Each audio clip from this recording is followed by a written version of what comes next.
Hello everyone, and welcome to the 22nd episode of the Little Thespian podcast. On today's episode, we talk to actor, singer, dancer, and all-around lovely human being, the incredible Vincent Bourdages. So without further ado, let's hop into episode 22 of the Little Thespian podcast. Hello ladies and gentlemen, and welcome to the 22nd episode of the Little Thespian podcast. On today's episode, we have the amazingly talented, gifted actor, singer, dancer, and all-around lovely human being, Vincent Bourdages. How are you, Vince? I'm good. Thank you so much for having me. I'm so excited. Thank you for being on. Like we were just talking about, it's great that we've had so many amazing guests, and you're an amazing guest to have on because you have so many things that you do. And I was talking to that with Corey because Corey goes and he's like, yep, that's an amazing guest to have because acting, singing, dancing. I mean, where does it stop? Yeah. I don't know. I don't think it does stop. I try and do as many things as I do. I want to do as many things as possible. That's great. Like, I would love to wear so many hats. But it's great to have you on, bud. Like, because we're going to talk about Faustus. We're going to talk about all the roles you've done at Abbott, because there are so many great ones you've done. And Lucifer was one of them, but we'll get to that. So before we jump in, I just want to tell everyone we are still dealing with COVID during this time. With the holidays, the reason why I'm keep repping the ugly Christmas sweater, but I like it. It's pretty cute and awesome. We're going to the holidays is a time to kind of hold each other, and definitely this year because my God, COVID is still running rampant. Yes, we do have a vaccine, but that does not mean that we are out of the woods quite yet. So wear your mask, hand sanitizer is your best friend, and don't forget to wash your hands. I'm loving that. But yeah, so you guys need to keep doing that and have a great holiday season. So let's hop into episode 22 of the Thespian podcast. So, as per every guest I've had on the podcast, I want to ask you, Vince, what was the reason? How did you get into theater?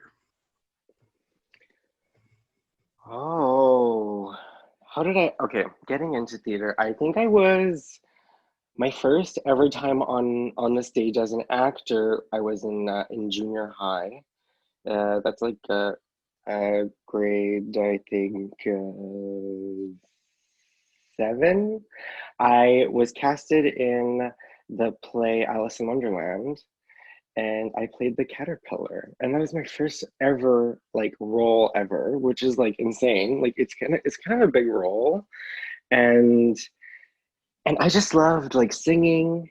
and my like I had no like I had some training but not very much at that time, so I was kind of just like singing but like not really knowing what I was doing, but I had like a natural talent or gift for it. And then when I just like the feeling of being on stage at that, like when I was on stage, just like sparked something inside of me, and it was like whoa. And like anytime I could get on stage in any way, shape, or form, if it was acting, singing, or dancing, I was just like, let's get on there. Like that is where home is. Like that's like my place, you know. As well, not just my place, but like a welcoming, you know, like for everyone. But yeah. That's, yeah, I completely understand that feeling. Just it becoming the second home, almost, Yeah, where it's literally. just, there's something about it, Yeah. that, like, the minute you get on stage and those lights hit you, no matter what you're doing on stage, excuse me, Hmm. there's something about it where it's just, it's Yeah. almost, something just comes over you, I find. And There's like a level of like excitement and like stillness, but then excitement, and then it's just like a mix of all these crazy feelings plus the adrenaline that's just like pumping you up. It's insane. It's such an insane feeling. And also, it's the, I don't know if it's just me, but I feel like a lot of actors are like this, where there's still a bit of the scared, shy kid or the scared, oh my God, this is happening every Oh time. yeah. You Oh know what I yeah. mean? And that's part of the Yeah, rush, I find. for sure. It's part of that adrenaline for Yeah. sure. And Oh yeah, it's like it's here it is. it's Woo! mind-boggling to me that like we actually go and Oh we're yeah. just like, yeah, we just want to continue to do this, even though every time you're like, I'm scared because this might go south. Hmm. But we Yeah. still truck on through, and we still want to have that second home, as we just said. You know, it's Yeah, crazy. no, for sure. It's definitely a safe place. It's definitely a safe place. With that being said, the Yeah. safe place and the second home mentality, I also want to ask you in regards to dance. When did dance really come as something that you wanted to dive into? Dance is the thing I want to do. Um, so the first time I I was introduced to dance, I think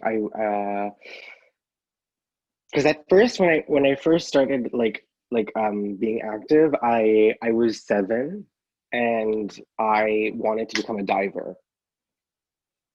So I dove like recreationally until like the age of maybe 9, and then from 9 to 15 I dove competitively all over Canada.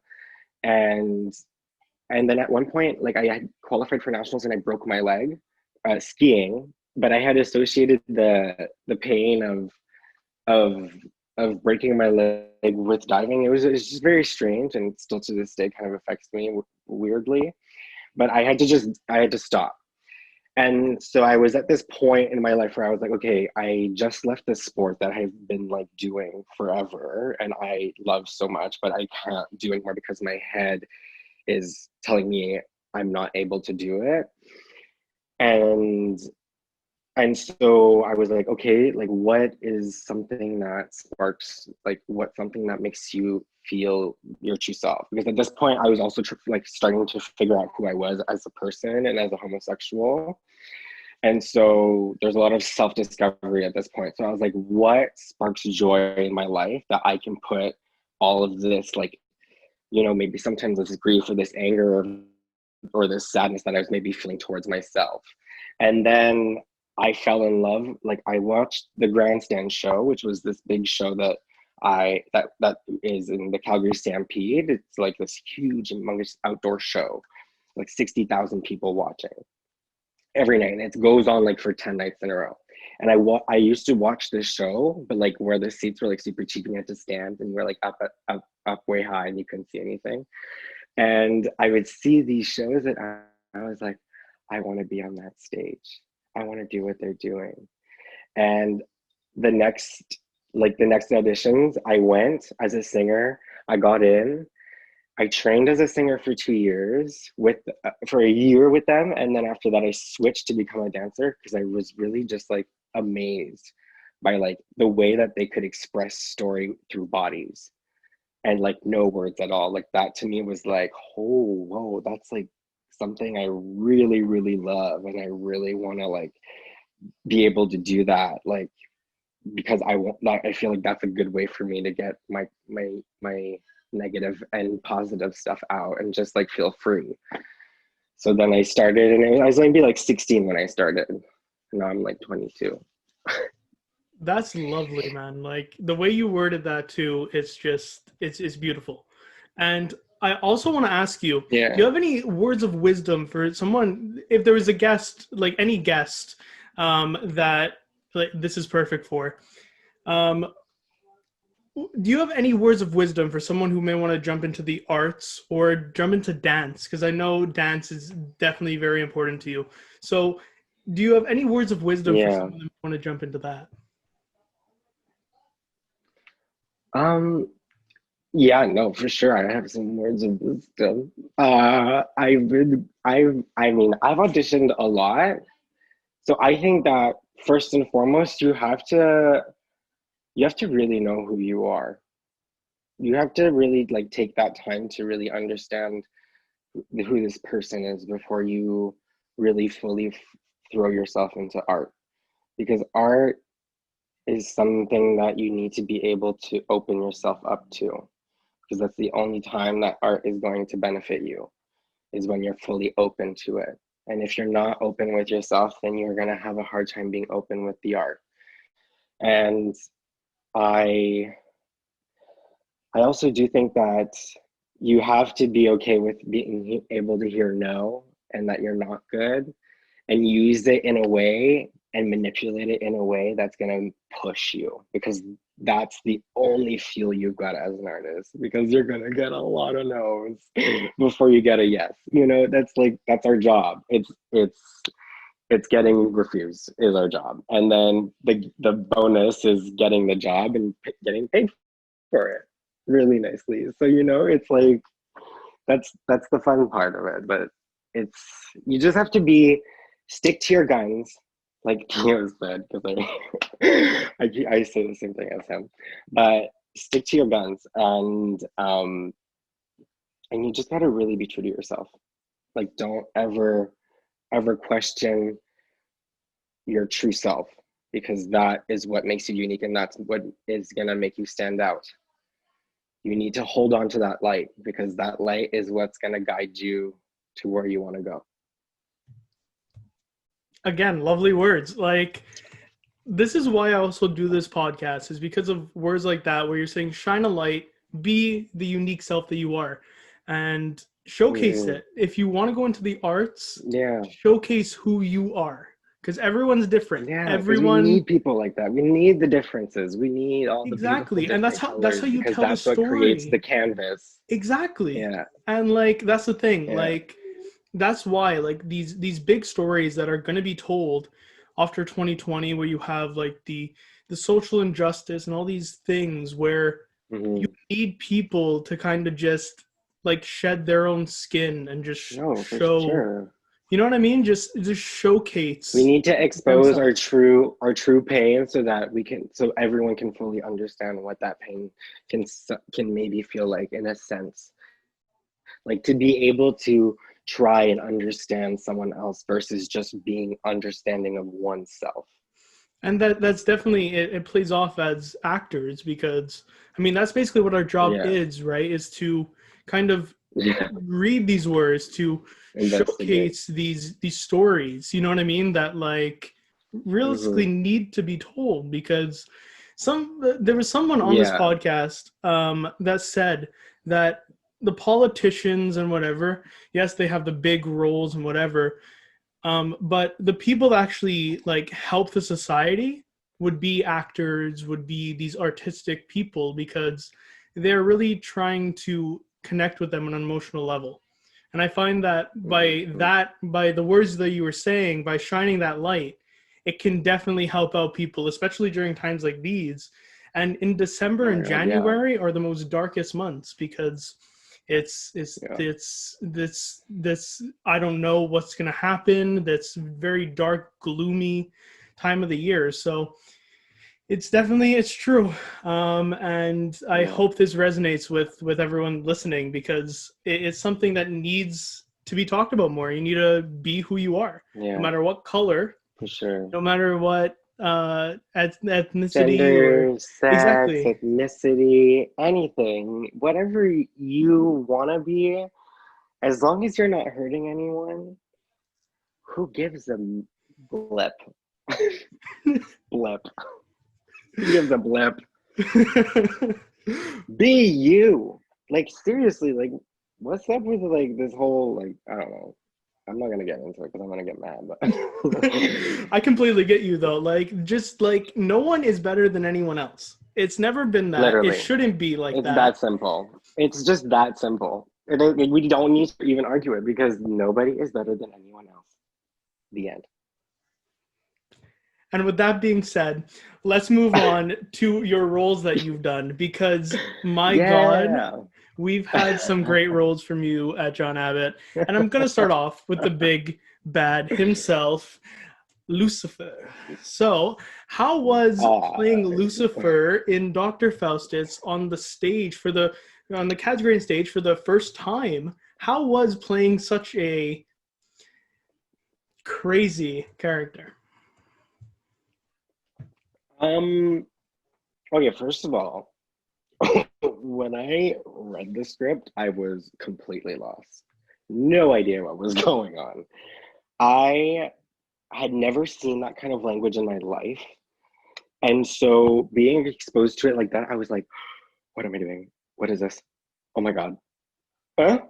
And then like I gave it my best in the audition. I tried to like collect as much information as I could with what I knew. But like in that audition, I was just like, I gave it my best and I didn't really know where the ball was gonna land. I was kind of just like, please land somewhere as long as I have a role, which I knew I was gonna. So it wasn't like it wasn't the end of the world. I was just like making it dramatic. And but then I got the devil. And at first I was like, oh, okay. I didn't realize like the grandeur of this role in a sense and how much presence this role had to have until I got into rehearsal with Jason. And then Jason was like, okay, Mufasa. And I was like, okay. And then I kind of just like manifested that plus like some evil like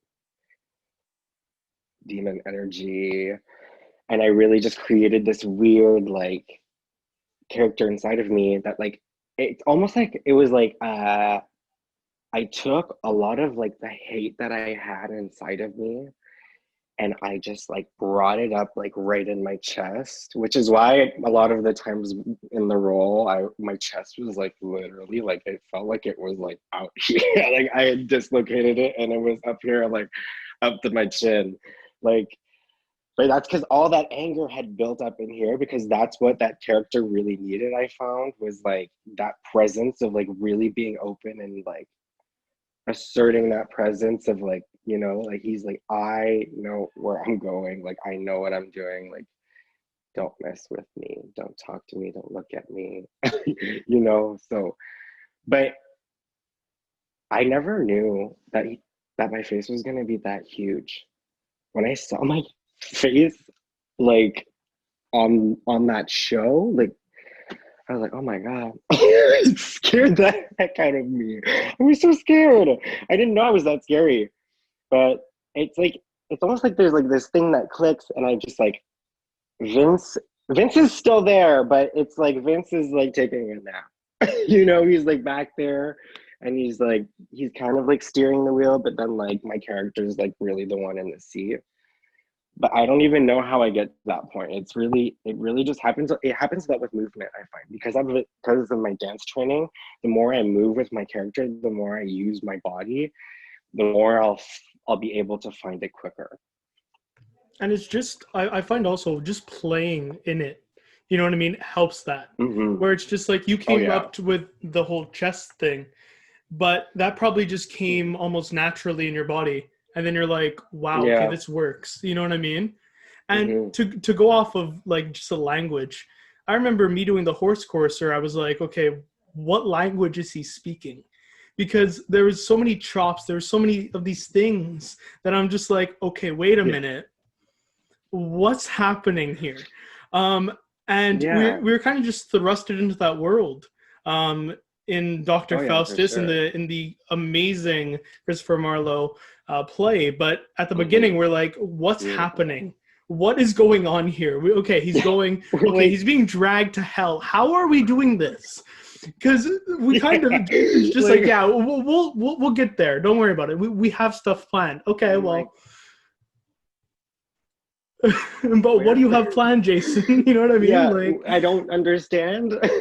Where are we going? But like, we knew there was an eventual there was a place to land. We kind of had that whole trajectory of where are we going.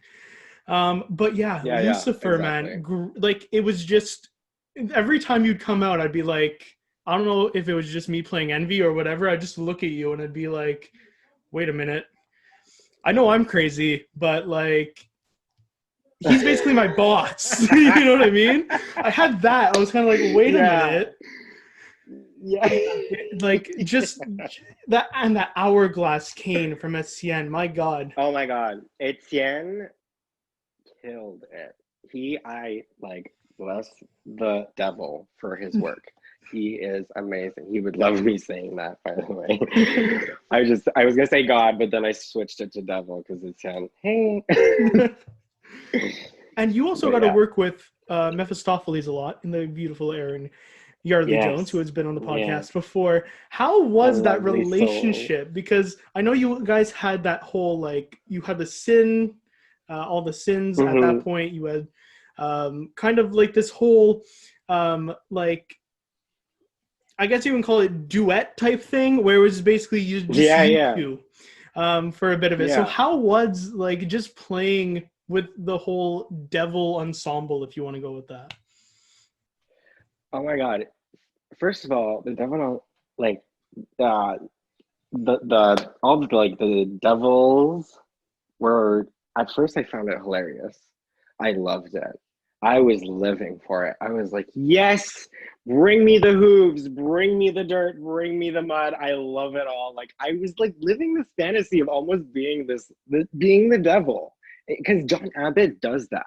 Like, John Abbott literally brings you to hell. They brought me to hell. Like, I was the devil. I was in hell. All the sins were there. And the sins were all, like, amazing, hilarious. I, like, could not. It was just like, and trying to stay serious because the devil is like, gotta be pan-faced. That was hard. Not having any emotions. Like, just like looking like the bad guy I am. But but yeah, no, like, it's just like, it's crazy. It's what they do at Abbott, like, just like the set alone, I found like the trap door. That was the first time I was using a trap door, but oh my God, how useful was that? Like, okay, we have to drag them. And all the lights, just go through the trap door, you know. And and the effects and the sounds. Like, I also was mic'd, so my voice sounded like insane in that theater. Mephistopheles too, when she got pissed off, like, it was like, whoa, get out of there. You know, it really was like, they really do fully bring you, like, through your auditory, through your visual, through your even the smells you're smelling. Like, you smell sometimes something burning, sometimes you smell the smoke, you smell like these things. So you're really immersed into this whole thing. Like, there's some people that were really scared of me when I was coming out of the dressing room. And I was like, okay, like, I'm not mean. I'm not actually the devil. I'm a good person. I actually, when I was working on Envy, Nadia's daughter came in when I was working on it, and I scared her.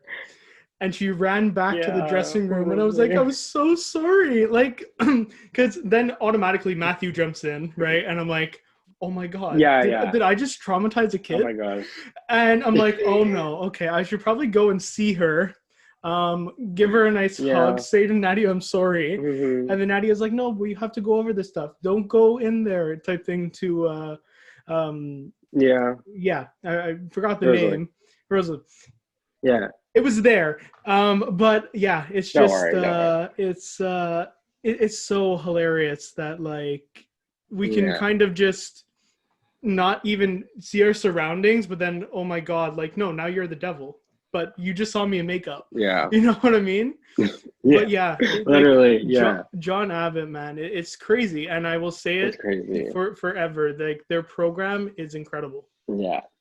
And Amazing program. so to shift gears off that, how was doing your last show? We're gonna talk about Peter and the Starcatcher because my God, amazing Oh. production. And it was the Thank last you. one I saw at Abbott because of Yeah. unfortunately.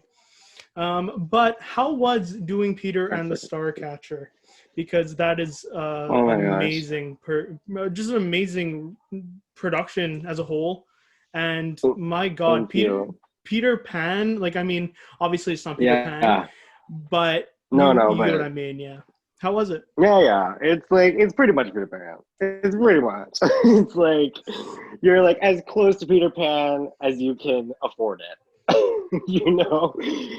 And so but oh my god, Peter and the Starcatcher was such like a dream come true, I think. Like a dream not knowingly come true, you know, because it wasn't like something that I had envisioned doing, but being in it and being in it with the group of people that we were and the amount of work we put into that show, like the physical work, the vocal work, the acting, like we worked so hard with so many different teachers too. Thank you to everyone who worked on the show. But and the techs, oh my gosh, the techs were a blessing. Costumes, lights, camera, action, backstage, literally everyone was a gem and a half. The team was freaking phenomenal. And it was just like when we walked on stage for the first time, it was like you were completely transported onto a ship. It was insane. It was like, I am on the ship. This is so cool. Like here I am. And then the rest we really just created ourselves with props and with things that we had. It was very minimalistic, but very interesting, different. There's an aspect of musical theater which I loved and I choreographed as well, which was fun to do. I loved it. I loved working with my teammates in that way. And just like feeding off of each other artistically too. Like we created things for the show with Rob to really just showcase all of our talents because we knew that this was kind of our last time together. And not like because we had the next show that was canceled because of COVID, but we were still excited to like work with the others, but we, you know, it was our last show. So we were kind of like, okay, let's like, yeah, like, yeah, kind of like some weird, like rah, kind of like, we love this. But yeah, it was, I just love that show so much. I love it. It's like it's in my heart forever. There's something about like that second to last show that you do. It's just like obviously doing both third years and second years is always incredible, and we wanted to work with you guys since Yeah. first year Oh, for or sure. second year. Yeah. But it's so great to kind of have that almost just us show. You know what I mean? Where it's just Yeah. it's there's something about it where it's just like our families putting on a Exactly. production. Yeah. Well, And this is because it kind of ties it back to like when you do your first show, like your first show together in first year. It kind of just ties that nice knot all together of like being like, okay, like here it is. That was like 2 times together. The first time was our first time ever. This time we've got some training in. We know what we're doing. We're gonna have it. We're gonna kill it. You know. So it's very much that. and like you become so close knit too. If we want to go with the whole Oh tying up, my God, you become this very lovely quilt at the end where it's Mm-hmm. just this Oh yes. lovely all colors It's like all together. It's yeah. you know everyone, and it's just like you You know become a everyone, like family. every nitty gritty little detail, you know it all. You know all the feelings, you know all all the pain, all the sadness, all the this, all the that. You like A to Z. You can like you could marry the person because you know them so well. Like that's And to the it's so extent of great how that well do you know that person. it's so great how they do that too. Like at the beginning, they tell you, they're like, guys, Mm-hmm. this is gonna, you guys are gonna become a family, and you're like, okay, yeah, sure, okay, Literally. 3 years, Yeah. I get Okay. it, yeah, Whatever. they need to say that, Yeah. understandable. And then you're like, wait a minute, like come third year, like I want to, um, okay, so they were What? Where right, did the time go? exactly, Yeah, and it the goes time so like flew quick, by. it goes so It's quick. crazy. Like I was I like, oh, I'm remember already in going third in. year. Exactly. I remember going in and being like, okay, well, hi, my name's Matthew Crandall. Yeah, Yeah. here's my random photo that you guys need. Um, literally, I remember Yeah. that talking to Andy and being Literally. like, Same. he looks scary. Hi, Zach. You know what I mean? Your name's Zach. Yeah, hi. But I remember that where it's just like you were almost like scared to be there, and then you're Mm-hmm. like in just a small period of time, a month in, you're like, I feel at home here. Yeah. And Literally. then they go and they do these shows with you, and that's why I want to talk about the first show that you did with your ensemble, Yes. the Laramie Project. How Mm-hmm. was the Laramie Project for you? Because I know the Laramie Project is a very heartfelt show. So how was doing it with Mm-hmm. your ensemble? Oh, um, first of all, Laramie Project, um, is just like is an amazing play. Anyone who's anyone needs to read that play and also educate themselves on the story of Matthew Shepard. Because what happened to Matthew Shepard was a travesty. And this play really brings light to what happened in real life and the scenarios into before his death, during his death, and after his death. And it is a very emotional story. And when I first read it, I cried like literally 5 or 6 times throughout. It was I didn't know how okay I felt, I think, being in this play because it was so close to home in a sense because Matthew Shepard literally died the same year I was born. So it was like so strange to me and I was like, okay, whoa, like what is that? And then like Matthew's this like blonde little boy and I'm like, oh my God, like what the fuck? And it just like kind of like messed with me a little. But I kind of was like, no, like get that crap out of there. Like you have to you're doing this for a reason, you know? Like there's a story behind this play. Like there's a reason why this story's out there, and that's to tell people what happened and what's, like and just like to educate and just to inform people like that that's not okay to do those things. And it's not okay to like to have these judgments and these prejudices towards people because they have this preconception of them from what mainstream society tells them or something. But like you can't do that because it's not true. Like it's like saying like, oh, every straight person is the same. No, I see people every day at Unipre. There's not one person that's the same, and they're all heterosexuals, most of them. And there's like a couple gay people, but they're also all very unique. They're all very different. It's like you can't put this umbrella. So it all this play really played on that. It played on people discovering what homosexuality was and how to kind of maybe accept that more into mainstream. Like he kind of like I think in a sense like his death, though tragic, rest in peace, Matthew Shepard. Um, it really did bring him the fame that he wanted because he did want to be famous and and in that he also created this movement of change, this movement of wanting to create this new space, this new world that we want to continue pushing towards and doing that. So I was so honored eventually to do this play. But some of the characters that I played were very hard to play. But yeah.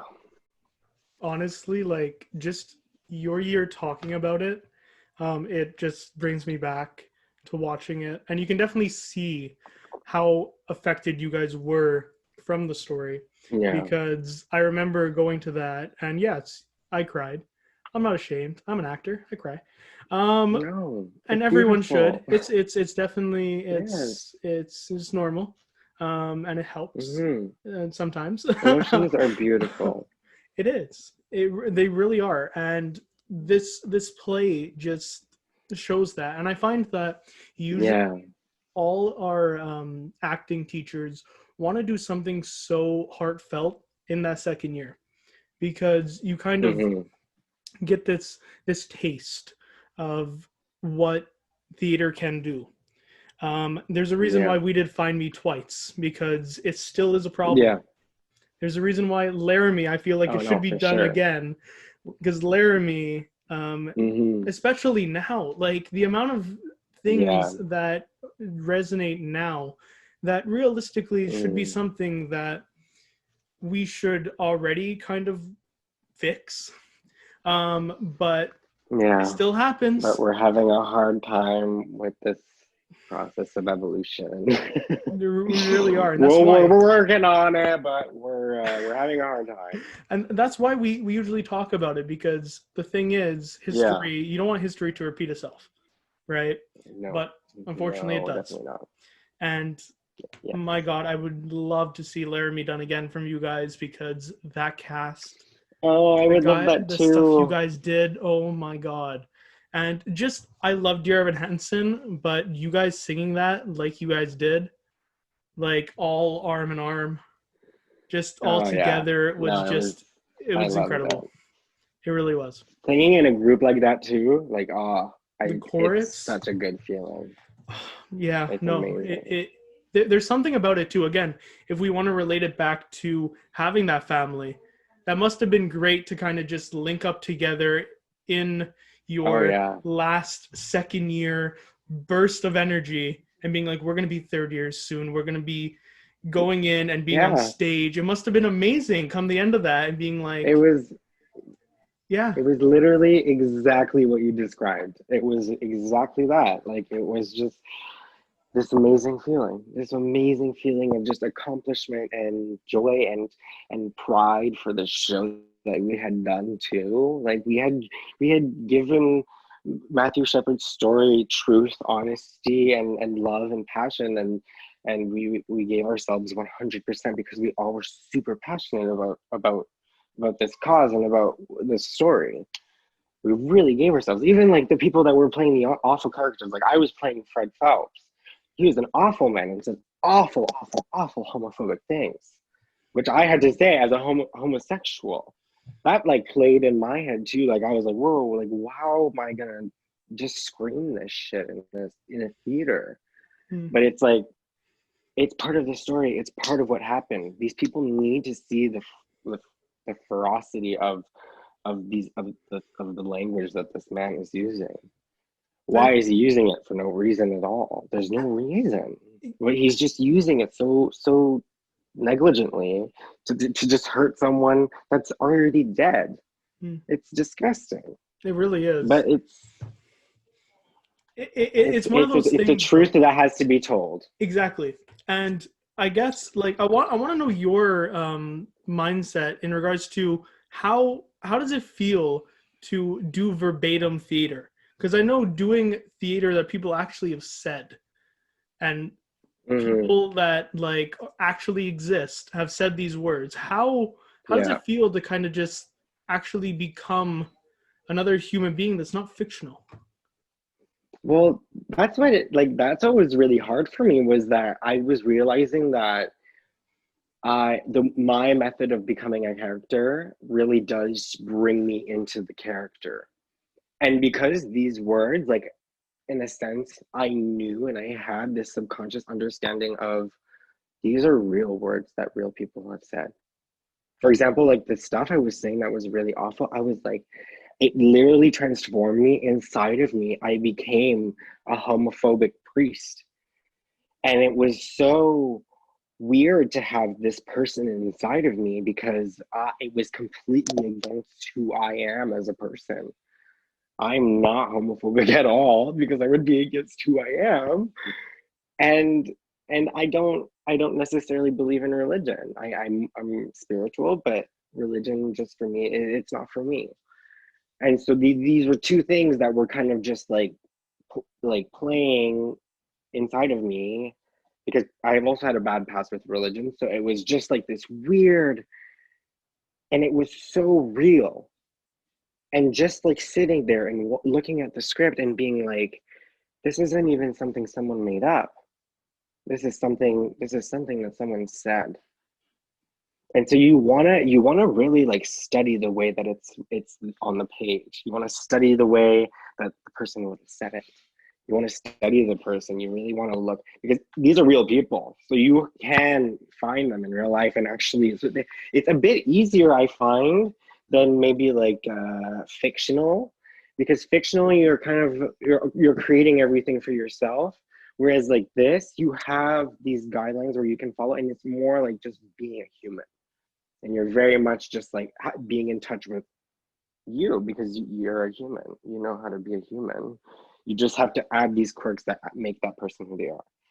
So, for example, Fred Phelps, he had like this, like more like accent, and he fucking nailed it, and like he liked the Bible. So like that, like is like what I bring. Like it's like, and these aspects that I bring into myself, I find I never lose. They're always with me.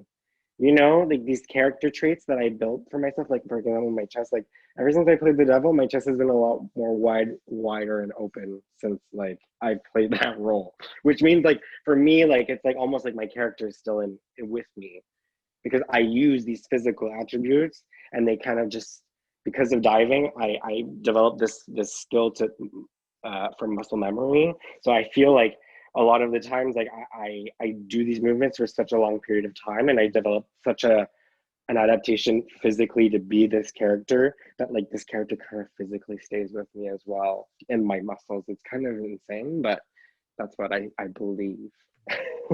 It's almost like you're like a human puzzle, I find. And like the little, you know what I mean? Where it's like every literally little piece of that puzzle is the roles you've played, but also the things you've done.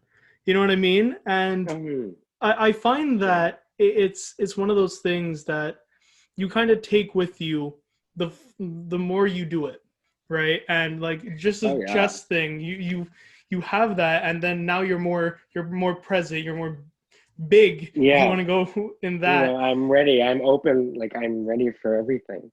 And like it's incredible how stories can do that. But like verbatim theater, I find that it needs to be done more, because these are the stories that like resonate with people the most, because it's human. It's human. And it's real, and it's something that like something you can relate to somewhere in the play, because everything in the play is human. So at one point in the play, you're going to be able to relate to something, so everyone's going to love the play. That's the truth of it. That's what life is. Everyone's going to go to their 9-to-5 job, post-COVID times, I guess. But everyone's going to go to their 9-to-5 job, and hopefully that little spot of whatever it may be, whatever type of theater it may be, can resonate with them. It's one of those things, like verbatim theater, it needs to happen more. Make sure you guys do it. I know you guys are listening and want to make something, hopefully during COVID times. So write something. There are many stories that need to be told that exist already. You just need to go out and make it happen, I guess. So let's shift gears actually into 9-to-5, because you did choreograph that. So how was doing choreo for an amazing musical with Wista? Oh my gosh, I don't think I knew what I was getting into, if I'm quite honest. It was such an adventure, and it has fed my soul, and I am forever grateful for that opportunity because I loved every second of it. But it was a challenge to put on that show. Oh, and that music and the amount of people we had, it was just such a fun challenge, and it was so rewarding because this was my first time fully choreographing a whole show. I've never fully choreographed a whole show. I've choreographed numbers in shows, but I've never choreographed a full one. With the help of Ashley Midgley. Forgot her last name for a second. Sorry, girl. Love you. But Ashley, I love her. She was my assistant choreographer. She helped me as well. And together I think we did an awesome job. Like we put I put my energy in it. She put her energy in it. We've vibed our energies together physically, and we created these numbers that really like complemented the music and made the people feel comfortable and happy to dance, because I wanted to also make people, like the people in Wista, be open to the idea of becoming dancers, being open to the idea of dancing, because I feel like a lot of people are scared of dancing because like dancing seems like this really scary like industry in a sense, because I've heard a lot of people say that like they think that like dancers are like they're bitchy and they there's a lot of judgment and things like that, and there can be a lot of that, but there's also you deciding who you hang out with, you know, like there's also that, like it's just like there's different aspects of dance. Like I hang out with dancers that make me feel happy.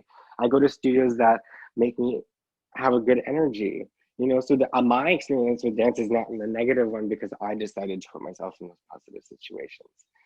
So it's really up to you how you want to experience dance. And if you experience it in a positive way, I think it's better for you to develop as many skills as possible, especially in the world that keeps evolving and growing. The more you can do, the easier it is to get work, darling. That's all I'm gonna say. Spot on. So just spot on. And especially like there's a huge industry with musical theater and whatnot, and most shows have dancing, guys. For sure. So I mean, if you want to hop into musicals, and you that's gotta the know thing. how to do step 3, step 4. You really do. And like it's not even just that. It's like if we talk about the community and whatever with dance, I mean, I feel like that might be with every. You're not going to get like amazing people all the time. It's people everywhere. Are going to have amazing. Exactly. People are going to be good. Some people are going to be just not so good to you. It's just that's how life is, unfortunately. And you might get them on a bad day. It might happen, guys. But you shouldn't be discouraged to do dance, because I mean, dance is just beautiful to watch. It really is. At the end of the day, you're doing it for yourself. It's for you, baby. Do it for yourself. I love it. I have 2 more questions for you, but before we hop into those last 2 questions, unfortunately, I wish I can do this all night. But I'm going to sit on episode 23 of Little Thespian Podcast. So, Emmanuel Duberval will be on the next episode of Little Thespian Podcast. So, someone from your class will be on episode 23 of the Little Thespian Podcast. I am looking forward to it. She's a lovely human being, guys, and you guys are going to see it on episode 23.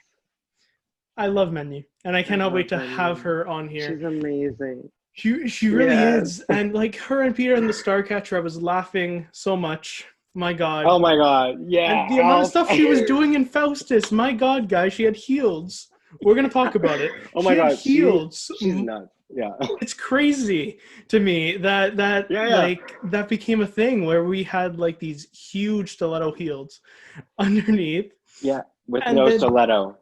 With no stiletto, right? Like, just think about that, guys. Chop it off and they're like, okay, walk in this. Literally. Like, and they're like, okay. We're going to talk about it Jumps on into episode 23, guys.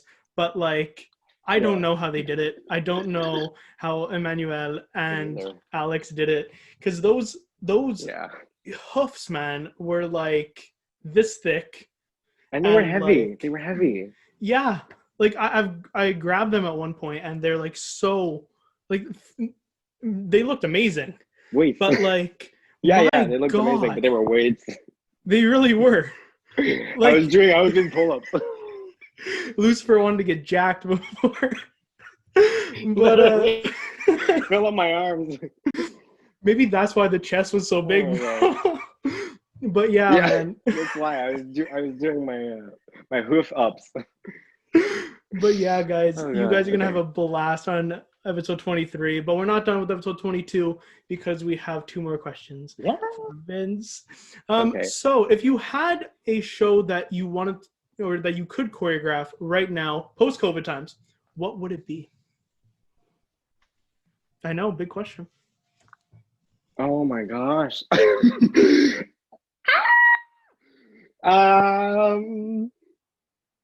Oh my God, Chicago. I would love to do Chicago.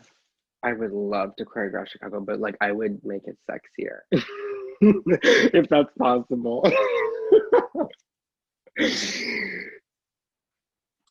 Oh, Chicago, Yeah, man. no. I love Chicago. Yeah. No, that like I can definitely see you doing that. Where like you just have like Chicago is one of those shows that like it's an iconic Broadway show. And I can Yeah. definitely see you with like, Cell Block Tango, all these big numbers, Oh my gosh, yes. Yes. I would love that so much. This needs to happen. You guys are hearing it first here. If Chicago does come back to Montreal, we need Vince choreographing it. You heard it here first. So please let that happen. And I can honestly see you on Broadway. Your singing, we haven't talked about your singing. Your really? singing is phenomenal. Your dancing, Yeah, I mean, thank man, you. I need to. Your dancing, man, incredible. When we did Cabaret, I was like, Thank how? Like, I knew you were an amazing dancer, but I'm like, how? Yeah. And like, I wanted to just get up, but I was like, I was crying by that point. It was a great time. Don't get me wrong. No. But like, it was Okay. It was a great time, but like, it was one of those like, just, I'm leaving this place. For sure. Very overwhelming. It was. Yeah. But my That's God, your dancing, your singing, man, I can definitely see it. And your acting. I mean, you're acting. Thank you. Thank you. But yeah, man, I really can see that. And I hope Chicago gets you to choreograph it at some point. Yeah. Call me up. And okay, so if we talk about the future, this would be the great last question that we have.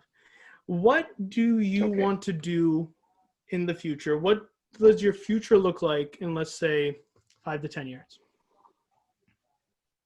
5 to 10 years? I would either love to be in either New York or LA or either overseas in the UK. I would love to be in either one of those places.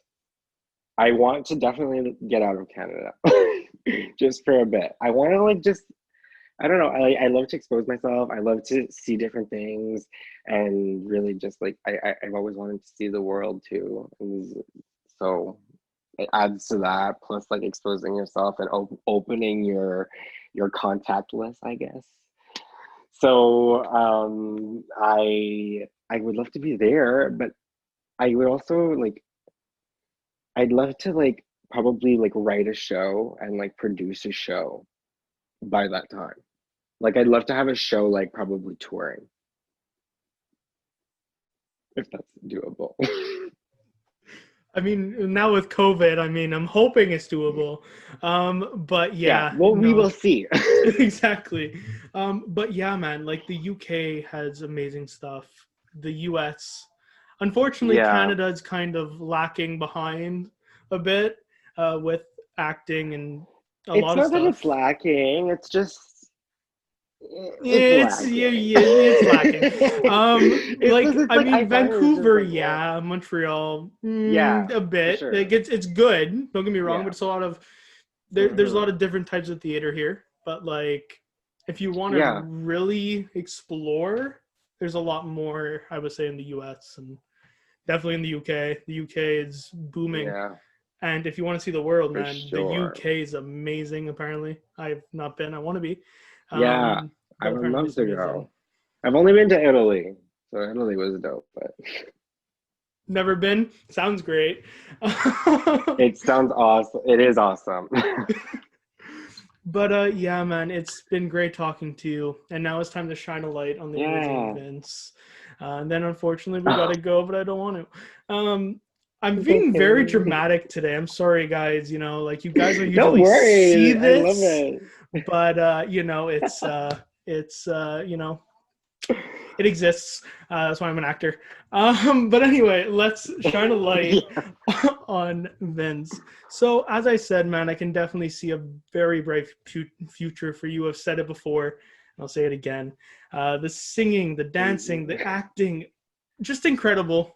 And I can definitely see Thanks. you doing some great stuff in regards to choreographing, hopefully producing a show. I would love to see Yeah. a Yeah. show I would love by that. Vince because my God, guys, it would be a treat. And yeah, man, I really hope we can work together at some point again because my God, Yes. it's a Oh my God. pleasure to work with I the would great Vince Silver. love to work with you again. Oh my God. Yes. And me. But yeah, thank you, man, for being on. It's been a great time. Yeah. No, thank you so much. Mm. All right. Unfortunately, we got to say goodbye, guys, but have a good holiday. We're going to be back next week with Manu joining us, so it's going to be a great time. And then we have a very special guest that I'm not going to say just yet for episode 24. Let's just say you guys have been asking for him for a while. It's not a student. Let's just put it that way. We'll see you guys on the next Little Thespian podcast. I'll leave Vince with that. And I'll see you guys on the next Little Thespian podcast. Bye, Vince.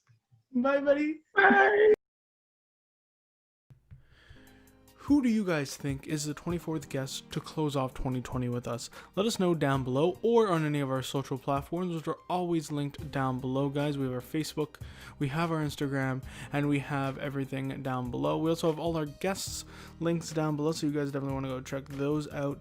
And again, let us know who you guys believe is the next guest after many next week on the Little Thespian podcast to close out the year with us. And then we are going to have an amazing guest to open up the year with us. So stay tuned for that, guys, because it is going to be a jam-packed end of 2020 and 2021.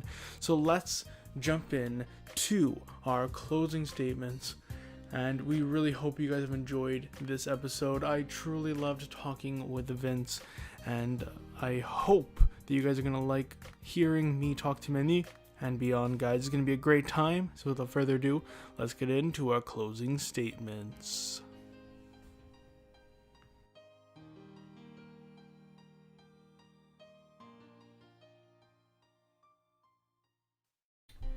The lights are off. The curtain has fallen. And it's time to say goodbye. Thank you all for joining us on the Little Thespian podcast. If you have any questions or concerns, please don't hesitate to ask, either down below or on any of our platforms. On the next episode of the Little Thespian podcast, we talk to the amazingly talented, gifted actress and all-around lovely human being, Emmanuelle Duperval. I truly cannot wait to talk to Emmanuelle all things acting, all things theater, and beyond for this incredible actress. We're also going to talk all things Dr. Faustus, all things the Laramie Project, and of course, Peter and the Starcatcher. It's going to be a great time on episode 23 of the Little Thespian podcast with Manu. I cannot wait, and I hope you guys cannot wait either. Guys, don't forget to show some more support by liking this video, to comment your thoughts down below, and don't forget to subscribe to us here on YouTube. It helps us out tremendously. Also, we have an audio version down below that you guys can always check out just by hitting the link down below, so guys, definitely go do that as well. I really hope you guys are going to enjoy what's to come for the Little Thespian podcast. We have some amazing guests coming forward. And with that being said, thank you, Vince, for being on. And we really hope to see you guys on the next Little Thespian podcast. So this has been your host, Matthew Crandall, telling you guys to shine bright. And we'll see you all on the next Little Thespian podcast.